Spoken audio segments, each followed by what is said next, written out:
kasih atas kesempatan yang diberikan kepada saya. Di sini saya akan membahas tentang hasil penelitian saya yang berjudul Analisis Kemampuan Pemecahan Masalah Terbuka Materi LDV pada peserta didik kelas 9. Perkenalkan, nama saya Brandika Dorkensi Bawangun, NIM 20 2020, dosen pembimbing Bu Novita Ratu SPD dan Bu Vika Widya Pratama SPD.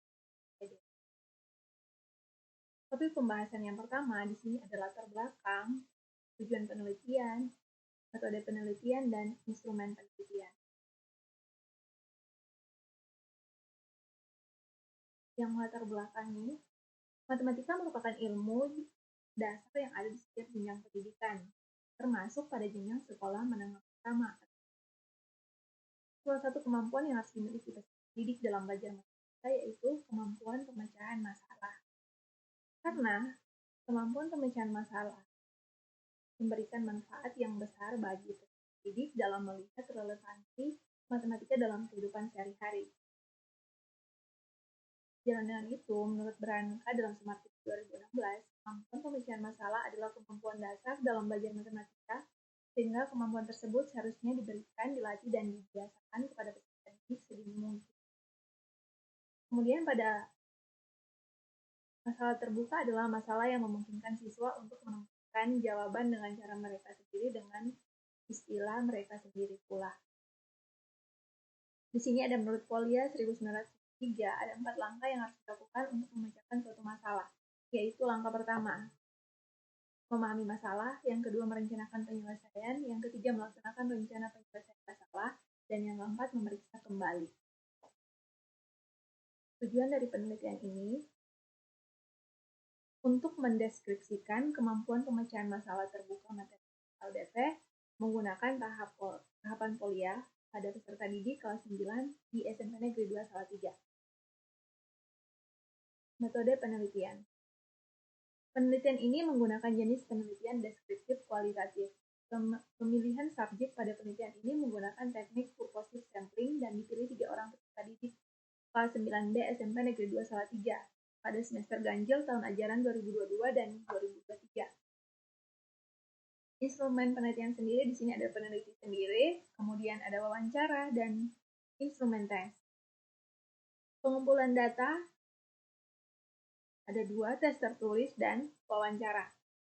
Di sini penelitian ini menggunakan satu soal cerita yang berkaitan dengan kehidupan sehari-hari serta mampu mengubah soal cerita ke dalam bentuk matematika yang telah tervalidasi. Soal yang diberikan merupakan tipe soal masalah terbuka, yaitu yang memiliki banyak jawaban atau lebih dari satu jawaban pada materi SLDV.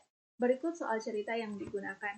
Pada hari Minggu, Wati, Susi, dan Ani pergi ke pasaraya. Tiba di sana, mereka melihat buah-buahan segar yang dijual. Mereka bertiga akhirnya memutuskan membeli buah-buahan pada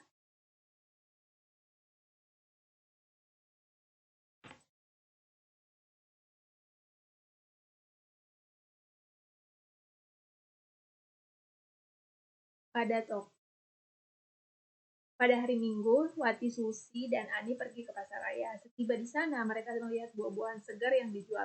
Mereka bertiga akhirnya memutuskan membeli buah-buahan pada toko segar. Wati membeli 2 kg salak dan 3 kg jeruk dengan harga Rp65.000. Dan Ani membeli 3 kg salak dan 4 kg jeruk dengan harga Rp90.000. Susi mempunyai uang Rp100.000. Dia juga ingin membeli buah salak dan buah jeruk. Buatlah kemungkinan paket harga buah salak dan buah jeruk yang bisa dibeli oleh Susi. Kemudian di sini wawancara dalam penelitian ini adalah wawancara yang tidak terstruktur atau wawancara yang langsung dilakukan pada saat peserta didik sementara mengerjakan tes yang diberikan. Nah, di sini ada hasil penelitian dari ketiga subjek. Yang ini adalah jawaban dari subjek pertama pada tahap memahami masalah, yang tahapan Polya. Yang ini jawaban subjek pertama pada tahap membuat rencana. Dan yang ini jawaban subjek pertama tahap melaksanakan rencana. Kemudian ini hasil penelitian untuk subjek yang kedua. Subjek yang kedua hanya memenuhi 2 tahapan saja. Tahap pertama ini jawaban subjek kedua pada tahap memahami masalah atau tahap pertama dalam tahapan Polia. Kemudian yang ini jawaban subjek kedua pada tahap melaksanakan rencana. Kemudian ini hasil penelitian pada subjek yang ketiga.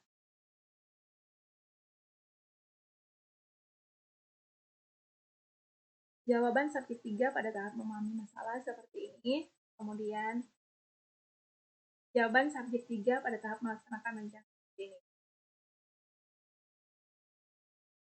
Nah, dari hasil yang tadi sudah terlihat bahwa hanya subjek satu yang mampu, hanya subjek yang pertama yang mampu mencapai 3 tahapan.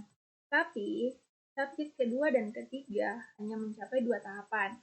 Tetapi dalam dilaksanakan wawancara, subjek kedua dan ketiga mampu mencapai 3 tahapan. Jadi dapat disimpulkan bahwa